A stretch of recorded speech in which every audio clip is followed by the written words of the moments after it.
मेरा ख़्याल है कि 35 से 50 अरब के दरमियान कहीं हमारी परफ्यूम की मार्केट है पाकिस्तान सालाना। आपके ब्रांड का फवाहा फ्रेग्रेंसेस का क्या स्टैंड आउट पॉइंट है? शायद अगर हम ये कहते हैं कि सबसे बड़ी अरबिक की रेंज हमारे पास, हम कह सकते हैं। हर कोई ये क्लेम करता है कि मेरा जो परफ्यूम है ना उसका स्टे बहुत ज़्यादा है। अल्हम्दुलिल्लाह हमारे पुराने कस्टमर को रिटेन करने में जो सबसे बुनियादी चीज़ है वो कस्टमर सपोर्ट है। किस तरह ये पॉसिबल होता है कि 1.5 लाख की चीज़ तकरीबन 3,000 3,500 में आ जाए? हमारे पास वो प्रोडक्ट्स हैं जो ऑलरेडी टेस्टेड हैं और कस्टमर्स की डिमांड के मुताबिक है।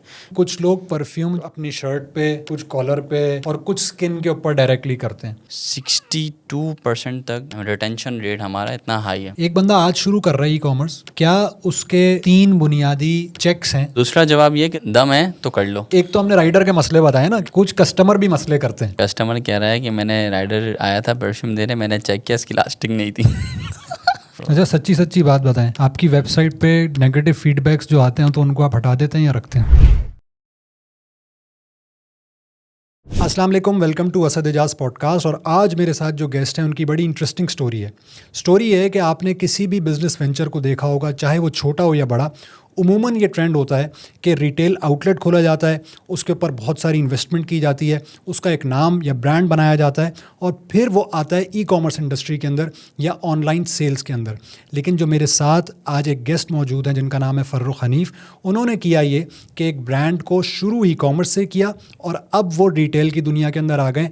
आगे क्या क्या प्लान्स हैं, कैसे इस पूरी जर्नी को उन्होंने कवर किया, कितनी जर्नी है, कितनी इन्वेस्टमेंट हुई, कहाँ तक पहुँचे, कहाँ तक सेल्स पहुँची और अब क्या क्या चैलेंजेस हैं, इस पर बहुत सारी तफसील से बात होगी। मेरे साथ मौजूद हैं फवाहा फ्रेग्रेंसेस के CEO फ़र्रुख हनीफ़ साहब। अस्सलाम वालेकुम। वालेकुम सलाम। कैसे हैं? ठीक ठाक हैं? अल्हम्दुलिल्लाह, आप कैसे हैं? खैरियत। सर, मैंने इंट्रोडक्शन पे पूरी बात करने की कोशिश कर ली ताकि व्यूअर्स को पता लग जाए कि क्या डिफरेंट स्टोरी है। तो टू स्टार्ट विद, मैं आपसे अब आपकी ज़बान में सुनना चाहूँगा कि ये जो आपका जर्नी है, क्या ऐसा ही है जैसा मैंने बताया? और अगर ऐसा ही है तो कितना अरसा हो गया आपको ई कॉमर्स इंडस्ट्री से शुरू करके अब रिटेल के अंदर आने के? बिल्कुल असद साहब, जैसे आपने बताया है तो ऐसे ही, लेकिन जितनी आसानी से आपने बताया उतना आसान नहीं है। तो बिल्कुल तकरीबन 7 साल हो गए इस फ्रेगरेंस की जर्नी के अंदर मुझे एंटर हुए और शुरू में हमने कुछ सर्विसेज बेस्ड काम किए थे। इसके बाद फिर 2020 में प्रॉपर फवाहा को लॉन्च किया एज अ ब्रांड और स्टार्टिंग बहुत कम प्रोडक्ट से की थी और फिर आहिस्ता आहिस्ता कस्टमर्स की फ़ीडबैक को देखते हुए, मार्केट की नीड को देखते हुए जो है फिर प्रोडक्ट्स की वेरिएशंस में भी इजाफा किया, पैकेजिंग पे भी काम किया, कस्टमर की डिमांड पे भी काम किया और फिर इसके बाद आहिस्ता आहिस्ता जो वक्त के तकाज़े हैं जिसमें मार्केटिंग है, इन्फ्लुएंसर मार्केटिंग है और जो ई कॉमर्स के सारे लवाजमात हैं उस पे सब पे वक्त के साथ अल्हम्दुलिल्लाह आहिस्ता आहिस्ता टीम डेवलपमेंट पे और चीज़ों पे काम किया। अच्छा, ये वो टाइम है जब कोविड हिट कर रहा था और 2020 वाज कोविड हिट ईयर और वो कंटिन्यू किया 1.5 साल तक। तो क्या आपका ऐसा इरादा था कि आपने ई कॉमर्स से शुरू करना है या कोविड ने आपको मजबूर कर दिया कि आप ई कॉमर्स से फ़िलहाल शुरू कर लें? हाँ, इसमें एक अल्हम्दुलिल्लाह बस अल्लाह रब्बुल इज़्ज़त की तरफ से होता है कि अल्लाह पाक इंसान को जो है ना मौके देते हैं और मुझे भी एक मौका मिला 2017 के अंदर फ्रेगरेंसेस के अंदर काम करने का। स्टार्टिंग में जब मैं किसी को बताता था कि मैं फ्रेगरेंस पे काम कर रहा हूँ तो मेरे दोस्त जो है ना वो बहुत ज़्यादा अमेज़ होते थे कि यार फ्रेगरेंस ऑनलाइन पॉसिबल नहीं है। फिर हमने काम किया, फिर मैंने उनको बताया कि मैं इस तरह काम करता हूँ। तो फिर ये है कि कस्टमर्स का फ़ीडबैक हमें बहुत अच्छा मिला क्योंकि पाकिस्तान में फ्रेगरेंसेस के कंज्यूमर्स थे और बहुत बड़े लेवल पे थे और वो बाहर से जो है ना अपनी नीड्स को बाहर से पूरा करते थे ज़्यादातर, दुबई से और XYZ। क्योंकि आपको पता होगा जैसे पाकिस्तान में ना जो हमारे अपर एरियाज़ हैं वहाँ पर बहुत सारा मजमा ऐसा है जो बाहर काम करता है। तो इस वजह से लोग भी थे मौजूद, कंज्यूमर्स, और प्रोडक्ट का आइडिया भी था कि भाई अच्छी प्रोडक्ट क्या होती है, लेकिन जो फुलफ़िलमेंट करने वाले बंदे थे या वेंडर्स थे वो बहुत कम थे। तो जब हमने स्टार्ट किया तो लोगों ने शुरू में तो थोड़ा सा हमें मतलब इस तरह का फ़ीडबैक सुनने को मिला कि यार आप ऑनलाइन हमसे पैसे ले लोगे और प्रोडक्ट सही नहीं भेजोगे और धोखा होगा, और कराची में फ़लाँ ब्रांड है, मैं नाम नहीं लूँगा लेकिन बहुत सारे ब्रांड्स के नाम ऐसे हैं जो मेरी टिप्स पर हैं, मुझे आज तक याद है। कस्टमर डायरेक्ट नाम लेके कहते थे कि यार हमने फ़लाँ ब्रांड से मंगाया था, वो 2 नंबर निकला, वो फुटवेयर था या वो क्लोथिंग था, XYZ, वो कुछ भी था। तो जब हमने कस्टमर्स को ही कहा कि यार हमारी 15-20 डेज़ की रिटर्न एंड एक्सचेंज पॉलिसी है, ये हमारी प्रोडक्ट है, इसकी सोर्सिंग फ़लाँ जगह से है, हम यहाँ फ़लाँ जगह पे बैठे हुए हैं, ये हमारी ऑथेंटिकेशन है। तो जितने जितने सवालात उनके आते थे हम उनको जवाब देते थे, कोशिश करते थे ऑन कॉल जितना उनको मुतमईन कर सकते थे करते थे। कुछ लोग ट्रस्ट करते थे, कुछ लोग नहीं भी करते थे। ठीक है। जो ट्रस्ट करते थे फिर जब वो हमारी प्रोडक्ट को यूज़ करते थे तो वो हैरान होते थे कि यार ये वो प्रोडक्ट है जो हम बाहर से मंगवाते हैं, सऊदीया से, दुबई से, XYZ, और ये हमें 7-8 हज़ार रुपये की कॉस्ट पड़ती है। और फिर मोहताजी के लोग जो है वो कोई बाहर से आ रहा है तो वो लेता हुआ आएगा। बिल्कुल ऐसे ही है। तो जब हमने वो प्रोडक्ट्स उनको यहाँ प्रोवाइड करना शुरू की, वो भी 2500-3000 में, तो उन्हें बहुत ज़्यादा जो है वो अच्छा लगा कि यार ऐसे लोग हैं मार्केट में जो अच्छा काम कर रहे हैं, एक नंबर काम कर रहे हैं, एक नंबर प्रोडक्ट दे रहे हैं और पैसे भी मुनासिब ले रहे हैं और रिफ़ंड एंड एक्सचेंज पॉलिसी भी है। और कस्टमर सपोर्ट हमारा बुनियाद से ही अल्हम्दुलिल्लाह अच्छा है, जो आज तक अल्हम्दुलिल्लाह हमारे पुराने कस्टमर को रिटेन करने में जो सबसे बुनियादी चीज़ है वो कस्टमर सपोर्ट है। अच्छा, सवाल जो फ़ौरन जहन में आता है ना, वो ये है कि एक प्रोडक्ट है जो कि बाहर से मंगाया जा रहा है और उसकी कॉस्ट आपको आपके ही मैंने ऐड से भी देखा और वैसे भी मेरा एक्सपीरियंस भी है कि वो अगर पाकिस्तानी में कन्वर्ट करें तो 1-1.5 लाख रुपए का आपका परफ्यूम है। ठीक है। फिर आप ये जिसे कहते हैं कि बात करते हैं कि वही तकरीबन उसकी स्मेल उसी स्टे के साथ, उसी फ्रेगरेंस, उसी फील, उसी वाइब के साथ आप उसको 2,500-3 हज़ार रुपये में लोगों को दे रहे हैं। तो क्या ये उसके इंग्रेडिएंट्स की क्वालिटी का फ़र्क होता है, या उसका कोई हैक है, या कोई इनबिल्ट पाकिस्तान के अंदर आप कोई चीज़ ऐसी प्रोड्यूस कर रहे हैं जो कि बाहर से इंपोर्ट जब करते हैं तो महंगी पड़ती है लेकिन आप यहाँ प्रोड्यूस करते हैं? ये मैनेज कैसे करते हैं? किस तरह ये पॉसिबल होता है कि 1.5 लाख की चीज़ तकरीबन 3,000 3,500 में आ जाए? इसमें बेसिकली होता ये है कि जैसे पाकिस्तान के अंदर कस्टम्स भी हैं और जब हम कोई चीज़ इंपोर्ट करते हैं या एक्सपोर्ट करते हैं तो उसके कुछ रूल्स एंड रेगुलेशंस हैं। ठीक है।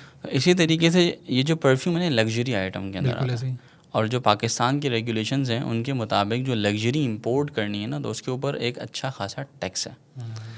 फिर उसके बाद जब आप किसी ब्रांड को परचेस करते हैं तो उसकी भी एक अच्छे मार्जिन होते हैं। ये तो एक मतलब कॉमन बात है, कोई छुपी हुई बात नहीं बिल्कुल है ऐसे कि ही। आपको आए दिन डॉक्यूमेंट्रीज़ मिलती हैं कि चाइना के अंदर फ़लाँ ब्रांड US का बनता है और उसके इतने कम कॉस्ट है और उसकी चार्जेस इतने ज़्यादा होते हैं। तो ये सारा प्रोसेस तो सबको पता है कि ये किस तरह वर्क करता है।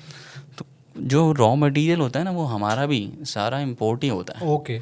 लेकिन वो फॉर्म डिफरेंट होती है। ठीक है। वो बल्क में इंपोर्ट होता है, वो ऑयल के फॉर्म में इंपोर्ट होता है, पैकेजिंग उसकी इंपोर्ट नहीं होती, उसकी बॉटल अलग इंपोर्ट होती है। तो वो जब सारा रॉ मटेरियल अलग अलग फॉर्म में इंपोर्ट होता है फिर इसको हम थोड़ा सा फॉर्मुलेशन, उसकी टेस्टिंग, फिर उसके बाद उसकी पैकेजिंग, तो ये सारी चीज़ें हम लोकल इन हाउस करते हैं। ठीक है। जिस वजह से उस चीज़ की जो कॉस्ट है वो कम हो जाती है। अच्छा, अब बात आई क्वालिटी की कि चूँकि मार्केट बहुत सैचुरेट है, ऑप्शंस बहुत ज़्यादा हैं, तो किस बंदे को मार्केट में ज़्यादा शेयर मिलता है? मार्केट में शेयर उस बंदे को ज़्यादा मिलता है जिसकी क्वालिटी अच्छी होती है। आप मार्केटिंग लेट्स सपोज बहुत बड़े नंबर पे कर लें, एक कंज्यूमर ने एक दफ़ा आपका परफ्यूम ख़रीद दिया और अगर उसको आपकी क्वालिटी समझ में नहीं आई ना तो वो फिर दोबारा आपके पास नहीं आता। उसका एक एक्सपीरियंस एक जहन में बैठ जाता है कि यार मेरा एक एक्सपीरियंस इस ब्रांड से हो गया, ये क्वालिटी मेरे स्टैंडर्ड के मुताबिक है। तो जो लोग क्वालिटी पे काम करते हैं, प्रोडक्ट पे काम करते हैं, रॉ मटेरियल उसका, अब उसमें ऑयल की जो कंसंट्रेशन होती है कि कुछ लोग जो है वो कम कंसंट्रेशन डालते हैं तो वो फ्रेगरेंस थोड़ी देर के लिए तो आती है लेकिन लॉन्ग लास्टिंग नहीं होती। तो इस वजह से हम लोग कोशिश ये करते हैं कि अच्छे से अच्छी इंग्रेडिएंट्स को यूज़ करें और लॉन्ग लास्टिंग परफ्यूम को बनाएं और कस्टमर के पास जब प्रोडक्ट जाए ना तो वो रिटेन हो। हमारा 2017 से लेकर अब तक एक विज़न यही है कि कस्टमर रिटेन होगा तो हमारा बिज़नेस लॉन्ग टर्म चल सकता है। सही। और कस्टमर का रिटेंशन नहीं होगा तो फिर हमारा बिज़नेस लॉन्ग टर्म नहीं चल सकता। नहीं, रिटेंशन की मैं आपको बात करूं, मेरा मिडल ईस्ट में भी कुछ टाइम गुजरा है ना, तो मैं वहाँ पे कुछ ब्रांड्स हैं उनके मैंने इतर लिए या जो उनके रूम फ्रेगरेंसेस होती हैं ना वो ली। अच्छा, रूम के अंदर उनकी एक चीज़ आती है जो कि आप घर के पर्दे के ऊपर या सोफ़े के मटेरियल के ऊपर अगर आप कर दें तो बिल्कुल वो उसकी ऐसी खुशबू है कि जैसे आपने बखूर वाले एसेंस आपको लगता है। और उसका स्टे इतना है कि आप जैसे कहते हैं पूरा 2 दिन बाद भी अगर आप वो कमरा खोलेंगे तो आप कहेंगे कि बल्कि 2 दिन नहीं, कई दिन भी हमने तो इसको एक्सपीरियंस किया अगर वो बंद है कमरा तो उसकी रिटेंशन का मामला ये है कि मैं आज तक भी कोशिश ये करता हूँ, अगर कोई सऊदीया जा रहा हो तो वो मैं उस ब्रांड का उससे कहता हूँ कि यार लेकर आए, और रिटेंशन हो गई। अब मुझे सऊदीया में ही कोई दूसरा ब्रांड पसंद नहीं आता, ऐसा मैं ही कहता हूँ कि यार मैं इससे मुतमईन हूँ, इससे कंफर्टेबल हूँ। अब आपकी ये जर्नी है, क्योंकि आप लोगों का मॉडल डिफरेंट है ना, एक है फिज़िकल जाके चीज़ को परचेज़ करना, टेस्टर लगाना, पता लग गया हाँ भाई कि ये चीज़ है, इसकी ये वेरिएंट्स हैं, मैंने ये वेरिएंट चूज़ कर लिया। लेकिन ई कॉमर्स इंडस्ट्री के अंदर ये रिटेंशन और ज़्यादा मुश्किल है। मिसाल के तौर पे अगर आप कोई आपके पास बहुत सारे एड्स आएँ और आप चूज़ कर लें कि भाई नहीं मैं ना कोई बल्क ऑफ़र उठाता हूँ, 3 वाला उठा लेता हूँ, तो अब मैं तुक्के में उठा रहा हूँ कि यार इसकी ये नोट्स, फ्रूटी नोट्स और पता नहीं कौन कौन सी वुडी सारी चीज़ आ रही है मेरे पास, लेकिन मुझे ख़ुद नहीं पता है कि वो क्या है। तो अब जब वो मेरे पास आएंगी तो मुझे पता लगेगा क्या है, मेरे पास टेस्ट करने का कोई ज़रिया नहीं है। तो आपकी ये कितना, जिसे कहते हैं परसेंटेज है कि लोग आपसे ख़रीद के दोबारा ख़रीदते हैं? आपने इसके ऊपर तो बात कर ली कि आपका बड़ा फोकस है, लेकिन फोकस कैसे है? क्योंकि आपको कस्टमर की नीड नहीं पता, उसकी पसंद नहीं पता। मतलब हर पास मेरी अलग होगी, आपकी अलग होगी, बाकी सब चीज़ सबकी अलग होगी। तो ये कैसे आपने मेक श्योर किया कि हाँ भाई ये रिटेंशन रहे, इसको ज़रा बताएं। इसका मैं आपको एक रीसेंट एक वाक़या बताता हूँ। आपको पता होगा इस वक्त पिछले महीने जो है जो सिंध के बॉर्डर्स का जो इशू चल रहा था, हाईवेज़ का जो इशू चल रहा था, तो हमारी जो कोरियर की शिपमेंट्स थी ना वो बहुत अफेक्ट हुई थी, और इसमें हमें मिलियंस का लॉस भी हुआ है पिछले 2 महीने रमज़ान के अंदर, और ये रमज़ान के बाद स्टेबल होनी थी चीज़ें, तो ये हाईवे वाला जो इशू आ गया।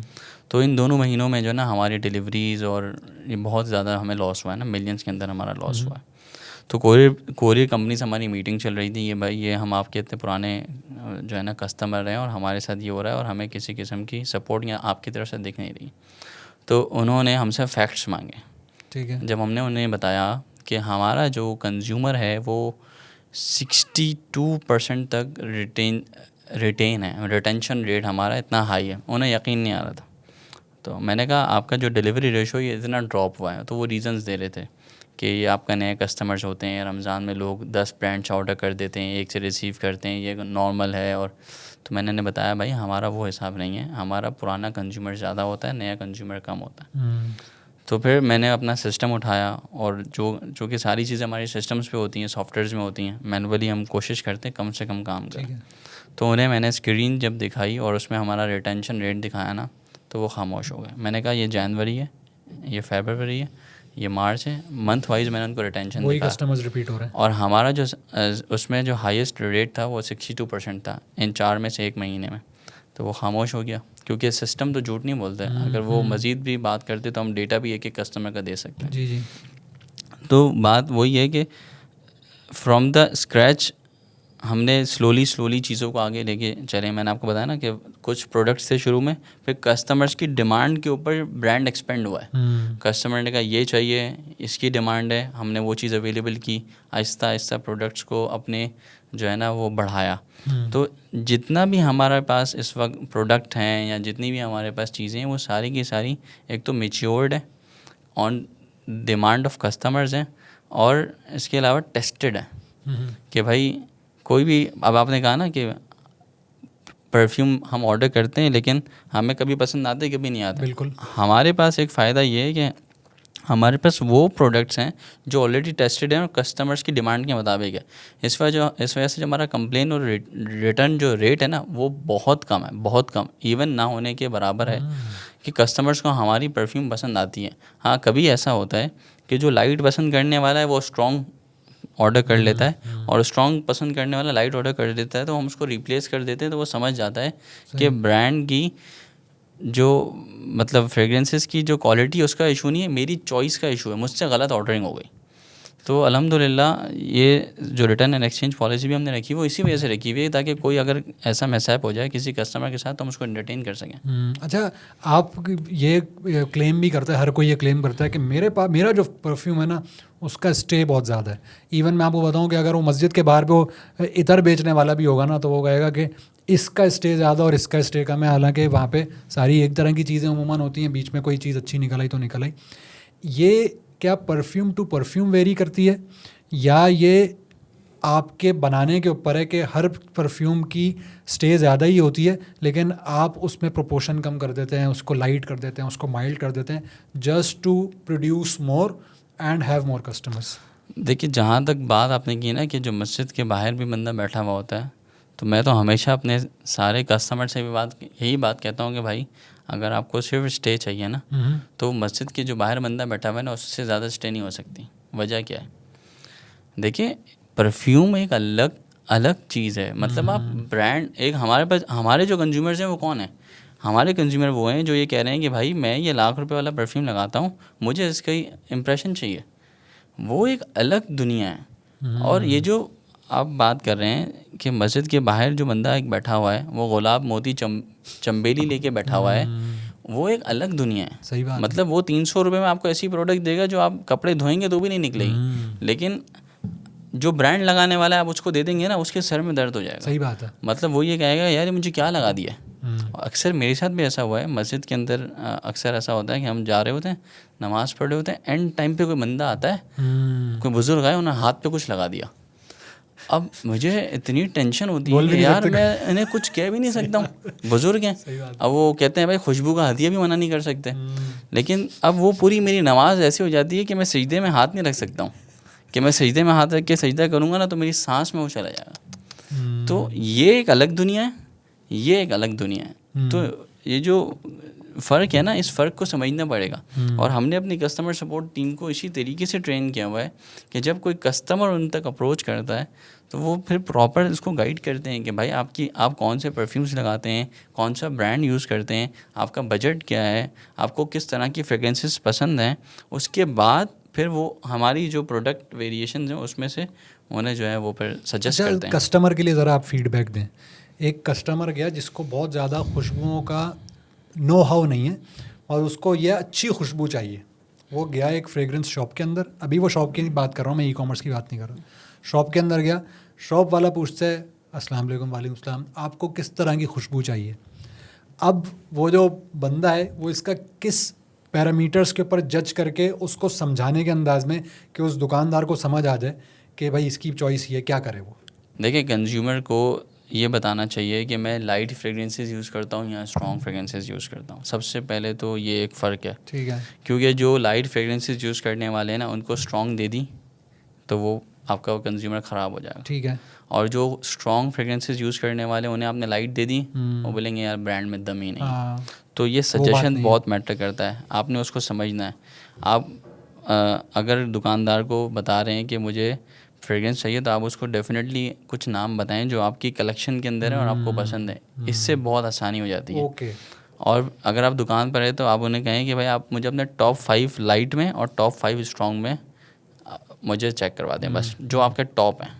क्योंकि आपको पता है जब फ्रेगरेंस परचेज़ करने कोई जाता है ना, अब हम जैसे प्रोफेशनल लोग हैं, हमें आप साइड पे कर दें, आम आवाम की बात कर रहे हैं, वो 2 से 3 परफ्यूम्स को चेक करेंगे ना, फिर उनको समझ में नहीं आता, कंफ्यूज हो जाते हैं, फिर समझ में नहीं आता, क्योंकि वो एक चीज़ उनके जहन में बस जाती है, फिर उन्हें सब फ्रेगरेंसेस सेम लगती हैं। चार टेस्ट करने के बाद हम कहते हैं यार वो दोबारा ज़रा बताना वो कौन सी थी। हाँ, अब हम जैसे लोग हैं जो जाहिर सी बात है हमारी पूरा करियर एक फ्रेगरेंसेस के अंदर है, तो अब हम 50-50 60-60 परफ्यूम्स भी एक वक्त में सूंघते हैं ना, हमें कॉफ़ी बीन की ज़रूरत नहीं होती। और मेरा तो ये रेगुलर है कि यार जाहिर सी बात है कोई भी नई अगर आपने प्रोडक्ट लॉन्च करनी है ना, उसके पीछे बहुत टेस्टिंग होती है, बहुत रिसर्च होती है, फिर उसको हम अपने कंज्यूमर्स को भेजते हैं, अपनी टीम को चेक कराते हैं, फिर अपने दोस्तों में, फ्रेंड्स एंड फैमिली में चेक कराते हैं उनका फीडबैक, फिर इसके बाद उसको हम टेस्ट लॉन्च करते हैं। अच्छा, कस्टमर एक्सपीरियंस के हवाले से ही, क्योंकि एक बहुत मज़े की और स्पेशलाइज्ड किस्म की अब एक चीज़ बन गई है। अभी बहुत सिंपल नहीं रहा कि परफ्यूम लगाया और दैट्स इट, बल्कि अब कितना स्टे होगा, कौन सी ओकेजन पे क्या इस्तेमाल करना है, क्या चीज़। लेकिन एक जो सवाल उमूमन होता है कि उमूमन कुछ लोग परफ्यूम जो है वो अपनी शर्ट पे, कुछ कॉलर पे, कुछ वैसे हर तरफ जब आप जाएं तो हर तरफ ही सब कुछ कर रहे होते हैं, और कुछ स्किन के ऊपर डायरेक्टली करते हैं। आपका क्या तजर्बा है या साइंस क्या कहती है इसकी कि किस जगह करना ज़्यादा इम्पैक्टफुल या उसका इंप्रेशन अच्छा होता है? अच्छा देखिए, जैसे इसको भी मैं कंपेयर करूँगा, जब हम कोई नई फ्रेगरेंस लॉन्च कर रहे होते हैं ना, उससे पहले बहुत टेस्टिंग होती है। सही है।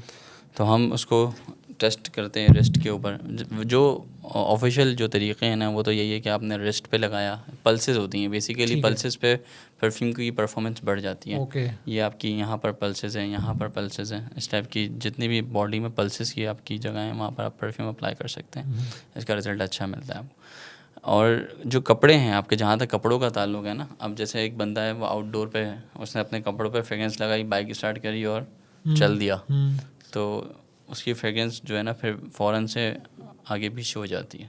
ओके। वो अगर अपनी बॉडी पे लगाता है या अपने रिस्ट पे लगाता है या अपने यहाँ लगाता है ना तो उसकी स्टे ज़्यादा होगी। एक बंदा है वो गाड़ी में एसी में, तो वो अगर अपने कपड़ों पे अप्लाई कर रहा है पल्सेस के साथ तो उसके कपड़ों पे स्टे रहेगी, क्योंकि उसका एनवायरनमेंट, उसका टेम्परेचर वो ऐसा है। एक बंदा है ऑफिस में एसी में, तो वो अगर अपने कपड़ों पे और पल्सेस पे लगा रहा है तो उसका इतना इशू नहीं है।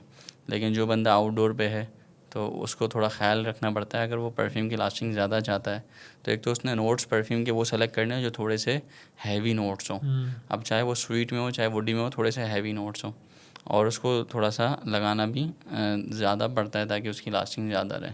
अब जैसे मेडिकल सेल्स रैप हैं, इस टाइप के बहुत सारे लोग हैं जो होते आउटडोर है लेकिन उनकी जॉब ऐसी होती है कि उनको प्रेजेंटेबल रहना पड़ता है। बिल्कुल ऐसे ही। तो उनके लिए ऐसे परफ्यूम्स हैं, जैसे हमारी कलेक्शन के अंदर मैग्नेट है, थ्राइव है, ये हमने उन लोगों के लिए ही स्पेशली डिज़ाइन की, क्योंकि हमारे पास बहुत ज़्यादा जो है ना कस्टमर्स का ये फीडबैक आ रहा था कि हमें ऐसी परफ्यूम्स चाहिए जो आउटडोर पे भी हों और लॉन्ग लास्टिंग भी हों। तो उसके बाद फिर हमने इसकी कैटेगरीज बनाई कि कितने लोग हैं। कुछ लोग फ्रेश की डिमांड कर रहे हैं कि भाई फ्रेगरेंस फ्रेश ही रहे लेकिन लॉन्ग लास्टिंग हो आउटडोर पे, और कुछ लोगों ने कहा भाई वुडी फ्रेगरेंस हो लेकिन लॉन्ग लास्टिंग हो, कुछ ने कहा भाई स्वीट हो लेकिन लॉन्ग लास्टिंग हो। फिर हमने 3 परफ्यूम्स को स्पेशली लॉन्च किया, मैग्नेट, स्प्रिंटर और थ्राइव। तो मैग्नेट जो वो स्वीट है, थ्राइव वुडी है, स्प्रिंटर जो है वो एक्वेटिक है, फ्रेश है। तो इस पर हमने पूरी रिसर्च करके और एक कलेक्शन लॉन्च करी ताकि इस तरह के जो कस्टमर्स हैं जो आउटडोर पे भी होते हैं और परफ्यूम्स को भी पसंद करते हैं और वो ये चाहते हैं कि सुबह निकलूं तो शाम रात तक परफ्यूम मेरे साथ रहे। बिल्कुल। तो उनके लिए फिर हमने ये रिसर्च अच्छा, करके इसके अलावा 2 बहुत ले मैन कैटेगरीज़ या बिल्कुल बेसिक कैटेगरीज़ ये हैं कि एक बंदा कहता है कि यार वो जो अरबी टच का एक चाहिए मुझे, ठीक है, और एक वो कहता है कि नहीं मुझे जो फ्रेंच परफ्यूम की कलेक्शन है ना जो ज़रा माइल्ड सी है और उस तरह की वो चाहिए। तो आपकी जिसे कहते हैं कि चेन ऑफ प्रोडक्ट्स के अंदर अगर कोई शख्स बिल्कुल ले मैन है, उसको नहीं पता वुडी क्या है, उसको नहीं पता फ्रूटी क्या है, बिल्कुल जिसे कहते हैं कि उसको ना भला दें इन चीज़ों से फारिग है, समझें दूसरे अल्फाज में कहना नहीं चाहिए वैसे लोग, लेकिन उसको क्या आप मशवरा देते हैं कि भाई तुम्हें अगर अरबिक टाइप या स्ट्रॉन्ग या जिसे कहते हैं वुडी नोट्स वाली आपकी ज़बान के अंदर चाहिए तो ये ब्रांड ये प्रोडक्ट्स हैं, और अगर तुम्हें फ्रेंच ज़रा पसंद आती हैं या उस तरह की चीज़ें पसंद आती हैं तो तुम्हारी तो उनको उसके क्या नाम होंगे आपकी रेंज के अंदर? अब हम इसको इस तरह कहते हैं कि भाई बीवी चाहिए भुरके वाली और डांस भी आता हो। तो जो है ना फिर उन लोगों के लिए जो है ना जैसे वो ये कहते हैं, ये एक तो वो कैटेगरी है जिनको दोनों चाहिए। अभी अलग अलग बताएं। अरबिक चाहिए तो भाई ये, और फिर वो बीच वाली कैटेगरी है जो आप कह रहे हैं। देखिए अरबिक में तो जब हमने स्टार्ट किया था ना ब्रांड, तो हमने अरबिक प्रोडक्ट से ही स्टार्ट किया था। उनकी लास्टिंग ज़्यादा होती है, उनकी प्रोजेक्शन, उनकी सियाज सब कुछ ज़्यादा होता है, क्योंकि वो जिस एनवायरनमेंट और टेम्परेचर के लिए बनी गई है ना। अब जैसे आप दुबई जाइए, आपको पता है वहाँ पर ऑफिस के बाहर कैसा रूटीन है, कतर है, मतलब जितने भी गल्फ़ कंट्रीज़ हैं, हम सऊदी अक्सर जाते रहते हैं, तो वहाँ पर क्या होता है, मतलब रात में 3 बजे भी हम निकलते हैं ना तो वही गर्मी महसूस होती है जो दिन में लू चल रही है रात में। कराची में ऐसा नहीं है, दिन गर्म है तो रात ठंडी है।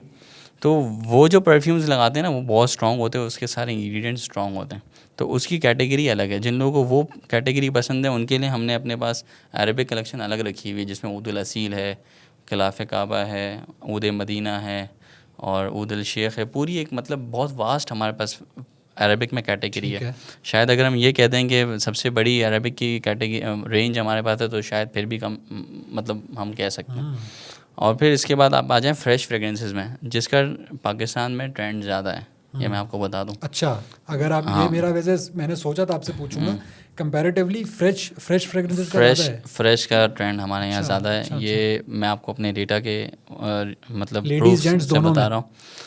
देखिए लेडीज़ में लास्टिंग का इतना इशू नहीं है, उमूमन हमारे यहाँ जितने भी हमारे कंज्यूमर्स हैं ना, उसमें जो वुमेन्स हैं उसमें लास्टिंग का इशू नहीं आता। उनका ये इशू होता है कि हाँ फ्रेगरेंस लाइट स्ट्रॉन्ग का इशू होता है कि ये लाइट है ये स्ट्रॉन्ग है, वो हम रिप्लेस करके उनको मसला हल कर देते थे। लेकिन वुमेन्स में लास्टिंग का इशू नहीं आता। इसकी बड़ी वजह ये है कि वुमेन्स का एक तो आउटडोर कम होता है, वो ज़्यादातर यहाँ घर में वर्किंग हाउस वाइफ है, या फिर अगर वर्किंग वुमेन है तो वुमेन ऑफिस में ही होगी। आउटडोर पे वुमेन्स बहुत कम ही शायद ऐसा कोई जॉब होगी, तो वहाँ पर इतना इशू नहीं आता। जो ज़्यादा इशू आता है ना वो मेंस में आता है कि लास्टिंग का मुझे ये इशू है वो इशू है, तो इस वजह से वो इसके ऊपर बात हमने पहले भी कर ली। पॉइंट जो लाइट या फ्रेश है उसमें क्या क्या आपके पास? फ्रेश का ट्रेंड ज़्यादा है और हमने फ्रेश पे फिर बहुत वर्किंग करी। तकरीबन 2022 में जो हमने वर्किंग स्टार्ट की थी, तो अब 2024 तक हमने तकरीबन 25 वेरिएंट्स पे काम किया और अलग अलग हमने 25 वेरिएंट्स उसमें फ़्रेश के ऊपर काम किया, जिसमें हमारा टॉप सेलिंग जो है ना इस वक्त खाजिन है, और इसके बाद ज़ियान है, और इसके बाद बतल है, और इसके बाद सुरूर है। ये चारों हमारे टॉप फ्रेश एक्वेटिक नोट्स के परफ्यूम्स है। इसको आप लगाएंगे तो आप लगेगा यार आपने कोई मतलब 50,000 लाख वाला परफ्यूम लगा रहे हैं। आपको बिल्कुल वही वाइब्स आएंगे। आप कहीं लगा के भी चले जाएं या ऐसे लोगों में आप उठेंगे बैठेंगे ना जो ये इतने महंगे परफ्यूम यूज़ करते हैं, तो मैं आपको गारंटी के साथ कह सकता हूँ कि वो आपको यही कॉम्प्लीमेंट देंगे कि यार ये तुमने इतना महंगा परफ्यूम कहाँ से लिया। और इसके बाद फिर और भी बहुत सारे इसमें हैं नाम। इस वक्त लेटेस्ट हमने एक जो परफ्यूम बिल्कुल लेटेस्ट जो लॉन्च किया है 2024 के एंड में, उसकी लॉन्चिंग की वजह ये थी कि बहुत सारे जो हमारे कंज्यूमर्स थे ना वो यही बात कर रहे थे, जो मैंने अभी आपको मिसाल दी कि भाई हमें जो लास्टिंग चाहिए वो अरेबिक वाली चाहिए और जो नोट्स चाहिए वो फ्रेंच वाले चाहिए। तो फिर हमने यही कहा कि भाई जो मैंने आपको मिसाल दी बाबा मुनासिब नहीं देना। तो फिर उस पर हमने बहुत टेस्टिंग करी और मतलब मेरी ट्रैवलिंग भी हुई गल्फ़ में, मतलब मार्केट्स में भी बहुत सारे फ्रेगरेंसेस मैंने चेक की कि दुनिया में लेटेस्ट क्या चल रहा है। तो उन सारी रिसर्च को कंबाइन करके हमने एक परफ्यूम लॉन्च किया जुनून के नाम से, और उसको जब आप चेक करें उसको लगाएं आप, तो आप वाकई में कहेंगे कि यार वाकई में इसमें ये वो लोग भी लगा रहे हैं जो अरेबिक लगाते थे, वो भी लगा रहे हैं जो फ्रेंच लगाते थे, ये वो भी लगा रहे हैं जो लाइट लगाते थे, ये वो भी लगा रहे हैं जो स्ट्रॉन्ग लगाते थे। एक यूनिक प्रोडक्ट है और इसकी कॉस्टिंग सबसे जो मुश्किल था ना हमारे लिए वो इसकी कॉस्टिंग को कंट्रोल करना था, क्योंकि तकरीबन जो इंग्रेडिएंट्स इसके अंदर यूज़ हो रहे थे ये बाहर मार्केट के अंदर तो 250 दरहम से कम है ही नहीं। 250 दरहम से ये स्टार्ट हो रहा है। लेकिन जाहिर सी बात है हमारा जो मुल्क है हमें उसके डायनामिक्स पता है, यहाँ जो कंज्यूमर है हमें उसकी परचेसिंग पावर का भी आइडिया है। हम अगर बहुत महंगी फ्रेगरेंस निकाल देंगे हो सकता है कुछ यूनिट्स बिक जाएँ, लेकिन हर कोई नहीं ले सकता, तो हमें तो मास को कवर करना होता है। तो फिर हमने जब इसको लॉन्च किया तो अल्हम्दुलिल्लाह 3500 में हमने इसको लॉन्च किया, जो कि ये एक हमारे लिए बड़ा चैलेंज था। लेकिन अल्हम्दुलिल्लाह इसके 100% जो है ना पॉजिटिव रिव्यूज़, 100% पॉजिटिव रिव्यू हमारे वेबसाइट पे भी, और इसके अलावा भी जहाँ जहाँ जिसने भी इस परफ्यूम को यूज़ किया, इवन हमारी टीम के अंदर जो है वो हमारी टीम के अंदर जितने लोग हैं ना वो भी यही कहते हैं कि भाई कोई अचीवमेंट होती है तो सर जुनून दे दें, आप भी जुनून ले लें और उसको ट्राई करें। इसका एक पफ जो है ना ये आपके पूरे ऑफिस में ऐसा कर देगा, घर बंदे आपसे पूछेगा यार क्या चीज़ है ये। चलें जी, थैंक यू वेरी मच। आपने मैं अगला सवाल यही था कि आप देंगे तो हम टेस्ट करेंगे, वो आपने उसका जवाब इस तरह पहले ही दे दिया। बहुत शुक्रिया। इसको इंशाल्लाह मैं ट्राई भी करूँगा और आपको फीडबैक भी ज़रूर दूंगा। ज़रूर। वो 100% रहता है या 102 हो जाता है? नहीं, ये इंशाल्लाह 100% रहेगा इंशाल्लाह। अच्छा, ये मैं आपकी जब मैंने कलेक्शन देखी ना, वेबसाइट देखी और ज़रा चीज़ों को एक्सप्लोर किया, मैं जाहिर सी बात है कोई भी मेहमान आ रहा होता है तो बंदा उसको देखता है, तो मुझे ये लगा कि एक होते हैं परफ्यूम्स जो कि या ब्रांड्स जो कि पैकेजिंग या उसकी प्रेजेंटेशन के ऊपर बहुत ज़्यादा काम करते हैं। उससे मेरी मुराद पैकेज ये नहीं है कि उसका डब्बा कैसा है या उसका गत्ता कैसा है, बल्कि उसकी जो बॉटल्स होती हैं, बॉटल्स बड़ी जिसे कहते हैं खूबसूरत तरीके की, ख़वातीन है तो उनकी डिफरेंट तरीके की, मर्दों की डिफरेंट तरीके की, कुछ ब्रांड्स तो अब वो कोई क्रिकेट की बॉल आ रही है तो वो जी माइक आ रहा है, वॉटेवर इस तरह का। लेकिन आपकी जब मैंने चीज़ें देखी ना तो आपकी सारी सिमिलर बॉटल्स मुझे लगी, correct me if I am wrong. तो क्या इसकी वजह यह है कि आप इसके ऊपर बिलीव नहीं करते कि इसकी ज़रूरत नहीं है, प्रोडक्ट मैटर्स या उसकी चीज़ मैटर करती है, या कुछ और मसला है जिसकी वजह से आप इसको नहीं एक्सप्लोर करते? देखिए करना चाहिए बॉटल का, लेकिन जिस नीश में हम काम कर रहे हैं ना, वहाँ कस्टमर्स की जो डिमांड है वो ये है कि भाई मुझे फ्रेगरेंस ऐसी चाहिए जो लॉन्ग लास्टिंग क्वालिटी हो, जूस की क्वालिटी। बॉटल का क्या है यार, मतलब बॉटल तो मैंने उसको फेंकना ही है यूज़ करके, या मैंने अपने घर में रखना है, किसी को दिखाना नहीं है। तो पहला जो हमारा जो मसला था वो यही था कि हमने ऐसी फ्रेगरेंसेस को डेवलप करना है जिससे हमें रिस्पॉन्स बहुत अच्छा मिले। सही है, और अल्हम्दुलिल्लाह हम उसमें कामयाब हो गए। जैसा कि मैंने आपको बताया, हमारा रिटेंशन रेट बहुत ज़्यादा है। बिल्कुल। और ये बात इस चीज़ को प्रूव करती है कि जो कंज्यूमर है उसकी प्रायोरिटी बॉटल नहीं है, उसकी प्रायोरिटी जूस की क्वालिटी है। वो तो ही तो बड़े ब्रांड से हमारे पास कन्वर्ट हो रहा है कि भाई ये जो लाख रुपए का परफ्यूम हम ले रहे हैं वो रिक्वायरमेंट, मेरे पास ऐसे फीडबैक्स लिखे हुए मौजूद हैं जो कस्टमर ये कहता है कि फ़ारूक भाई हमारी रिक्वायरमेंट नोट्स है, मैं एक परफ्यूम इतने हज़ार या इतने लाख का यूज़ करता हूँ, उसकी फ्रेगरेंस मेरे जहन में बसी हुई है, अगर आप मुझे वो फ्रेगरेंस प्रोवाइड कर देते हैं 3,000 4,000 में, वो मेरे लिए बहुत अच्छा है। अच्छा, अगर उसकी लास्टिंग कम भी होगी ना, मैं दिन में 2 दफ़ा लगा लूँगा। हमारे यहाँ कॉस्ट में इतना फ़र्क है। हमारे यहाँ एक मतलब हमारे ऑफिस के साथ ही तारिक रोड है, तारिक रोड के साथ ही खालिद बिन वलीद रोड है, बहुत बड़ी मार्केट है गाड़ियों की। तो वहाँ के हमारे बहुत सारे दोस्त हैं, जानने वाले कंज्यूमर्स हैं जो लॉन्ग टर्म से हमारा परफ्यूम्स यूज़ कर रहे हैं। तो उनकी जाहिर सी बात है, गाड़ी वाला जो बंदा होता है ना, उसकी जिसकी गाड़ियों का शौक़ होता है वो शौकीन बंदा होता है, तो उसकी फिर जो दूसरी चीज़ें भी होती हैं वो उसके हिसाब से होती हैं। और हर बंदा मतलब गाड़ी को मेंटेन रखता है, उसमें अच्छी फ्रेगरेंस रखता है, अपने ऊपर एक अच्छी फ्रेगरेंस अप्लाई करता है, तो उसका एक बजट होता है। तो जब उसको सेम फ्रेगरेंस कम बजट के अंदर मिलती है ना, वो कहता है यार लास्टिंग कम भी होगी ना, मैं दिन में 2 दफ़ा लगा लूँगा, लेकिन मेरी प्रायोरिटी बॉटल नहीं है, मेरी प्रायोरिटी वो सेम नोट्स हैं जो मेरे जहन में बैठे हुए हैं। उस नोट्स को मेंटेन करना जो है ना, ये चैलेंज है। और अल्हम्दुलिल्लाह फव्वाहा ने इसके अंदर जो है ना एक्सीलेंस हासिल की हुई है कि कोई भी अगर हम परफ्यूम लॉन्च करते हैं तो कंज्यूमर को, कस्टमर को बहुत पसंद आता है। अच्छा फ़ारूक भाई, ई कॉमर्स के चैलेंजेस और उनके ऊपर भी आपसे मैं बात करना चाहूँगा, लेकिन उससे पहले ये कि अब आप लोकल मार्केट के अंदर तो आपको उसका फ़ीडबैक भी मिल गया, बहुत पॉजिटिव आपके लिए ख़बरें हैं, बहुत अच्छी चीज़ आ रही है, लेकिन क्या आप ये समझते हैं कि आपको अब पाकिस्तान की बाउंड्री से बाहर निकल के भी इंटरनेशनल मार्केट में जाना चाहिए? और अगर जनरली किसी ऐसे स्टार्टअप को या ऐसे वेंचर को बाहर जाना है, तो उसके लिए क्या आपकी नज़र में प्रीरेक्विजिट्स हैं कि ये प्रीरेक्विजिट्स हैं, ये पूरे होंगे तो हम बाहर जाने का सोच सकते हैं, वरना फिर हम यहीं पर कंसोलिडेट करें? देखिए, ये बहुत अच्छा आपने एक सवाल किया, और मैं आपके प्लेटफॉर्म के तवज्जुह से एक रिक्वेस्ट भी करना चाहूँगा जो हमारे इदारे हैं, जो इस चीज़ की मतलब जिनके पास इस बात का इख्तियार है कि वो इस चीज़ को हमारे लिए आसान कर दें। इसमें हमारा भी फ़ायदा है, लोकल काम करने वालों का भी फ़ायदा है, और मुल्क का भी फ़ायदा है, और इकॉनमी का भी फ़ायदा। जैसा कि हम सबको ये बात पता है कि पाकिस्तान के अंदर इस वक्त परफ्यूम का एक ट्रेंड है, और बहुत लोग अल्हम्दुलिल्लाह आ रहे हैं, और बहुत लोग जा भी रहे हैं, और अच्छा जो काम करने वाले लोग हैं वो मतलब आगे भी बढ़ रहे हैं। लेकिन एक जो प्रॉब्लम हमारे साथ आ रही है ना, जैसे मिसाल के तौर पर एक बंदा है, वो कपड़े का काम करता है, तो उसके लिए अब आसिम जोफ़ा है, बड़ा ब्रांड है, सब जानते हैं, तो वो पाकिस्तान से बैठकर पूरी दुनिया में एड्स रन कर रहे हैं, और उनके कपड़े पूरी दुनिया में जा रहे हैं। हम भी ये चाहते हैं, हमारी तरह और बहुत सारे वेंडर्स हैं, वो भी ये चाहते हैं कि हम भी पूरी दुनिया में परफ्यूम भेजें, लेकिन हमारे पास ये सहूलत अवेलेबल नहीं है।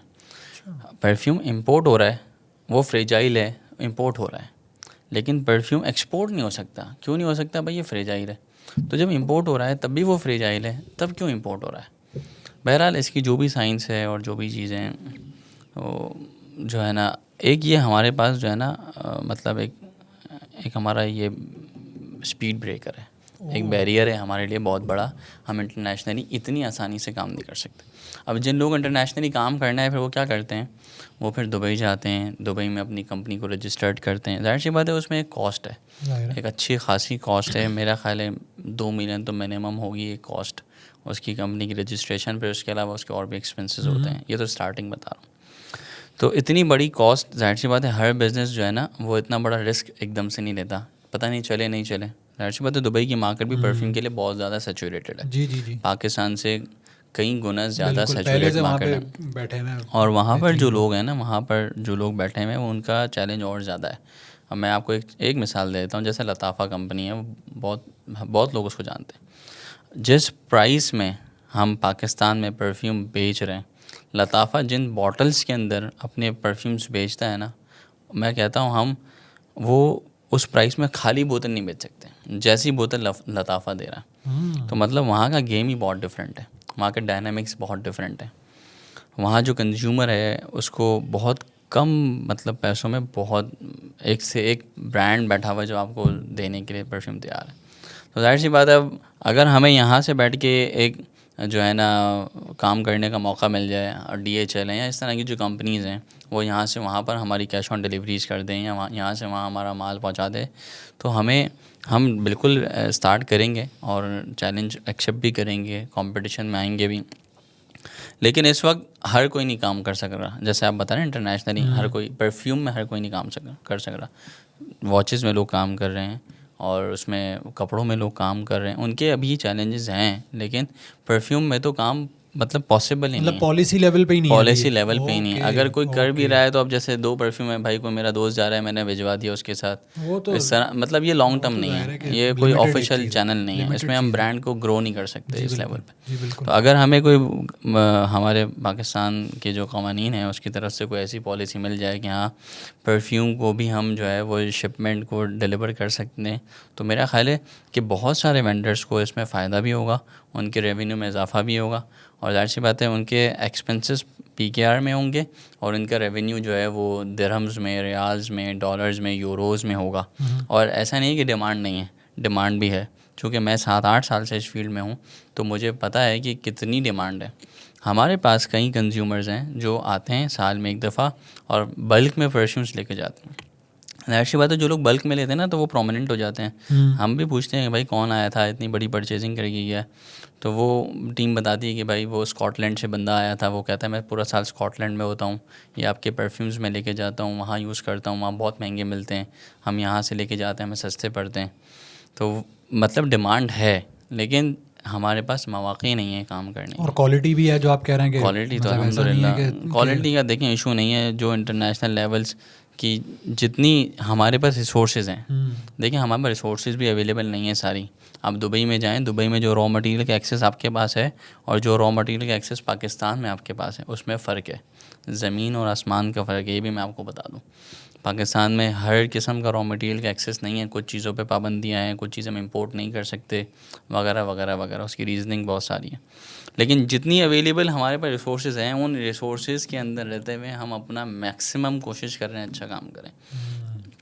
हमारे बजट्स कम हैं, हमारे पास कंज्यूमर की परचेसिंग पावर कम है, सारी चीज़ें, लेकिन हम फिर भी कोशिश कर रहे हैं कि हम अच्छे से अच्छा इंग्रेडिएंट, अच्छे से अच्छा जूस, अच्छे से अच्छी क्वालिटी, सारी चीज़ अच्छी यूज़ करें।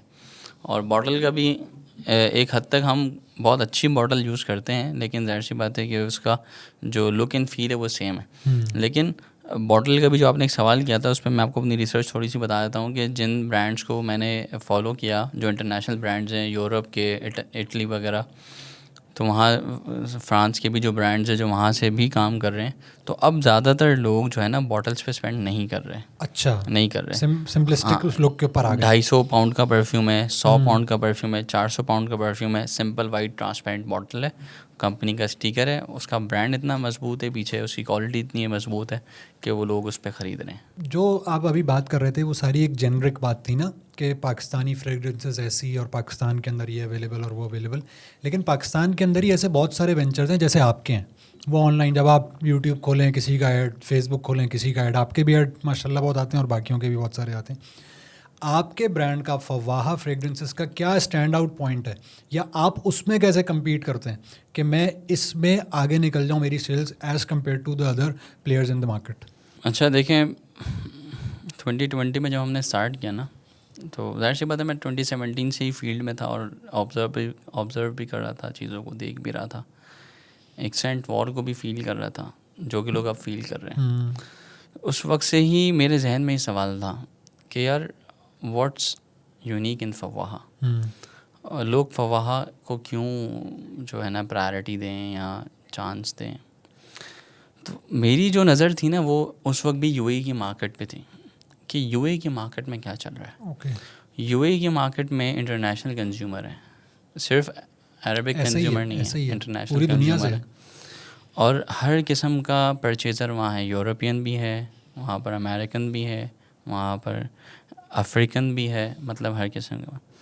तो मैं उनके ट्रेंड्स को फॉलो करता था कि यार वहाँ क्या चल रहा है, वहाँ क्या यूनिक चल रहा है, और हमेशा परफ्यूमरी के अंदर वो आगे रहते हैं।